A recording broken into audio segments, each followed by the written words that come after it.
Hi everyone. In the following Introduction to Ion Chromatography video, I talk about analyzing chloride ion. You're still going to be analyzing chloride ion in lab, but you're also going to be analyzing sodium ion as well. So make sure when you prepare your experiment, you know that you will be analyzing both sodium ion and chloride ion, as stated in the handout. For the ion chromatography experiment, two groups are going to work together to complete the project.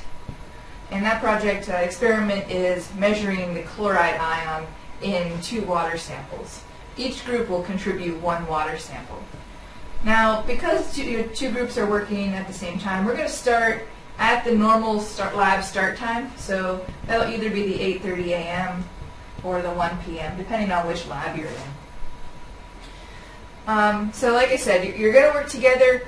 Each group is going to prepare a couple of standards, chloride standards, and going to prepare 1 unknown. And collectively, you're going to have about 6 samples to run. It shouldn't take the whole time, hopefully, as long as the instrument behaves itself, but be prepared to spend a significant amount of the lab time actually running the experiment.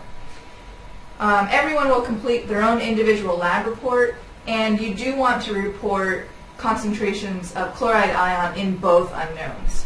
Okay? So, like I said, you're going to make standards of chloride ion because we're measuring the concentration of chloride in a couple of water samples. Now, you have measured the chloride concentration in those water samples before, so it would be a great idea to compare the concentration that you get from ion chromatography for chloride ion to that which you already had measured using ion selective electrodes. So ion chromatography works just like any other type of chromatography, where we have a mixture and we want to separate the components of those mixtures. And so what we'll do is we'll use a column that contains some material that the analyte of interest will bind to in a different way than the other components of that mixture. And what we'll do is we'll measure a response versus time and come up with some sort of chromatogram. If this is a 2-component mixture, we make it something like this, where each peak corresponds to a component. So this is maybe component 1, this is maybe component 2. Okay.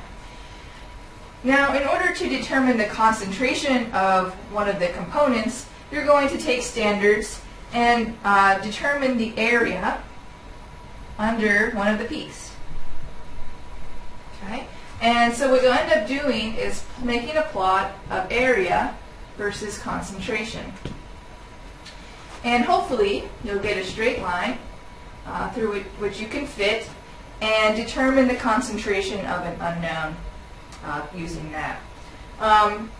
There is another video that talks about ion chromatography specifically, so I'm not going to go into too much detail here on that. But essentially, what it comes down to is both groups are going to work together for this experiment. You're going to start at the normal time. You're going to have 4 standards and 2 unknowns.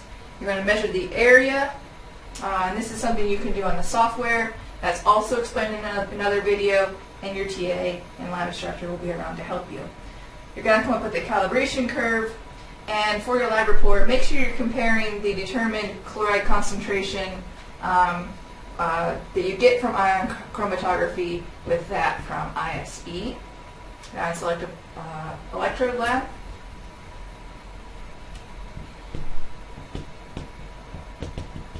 And so make sure you get from your partners determined concentrations of chloride from the ISE lab.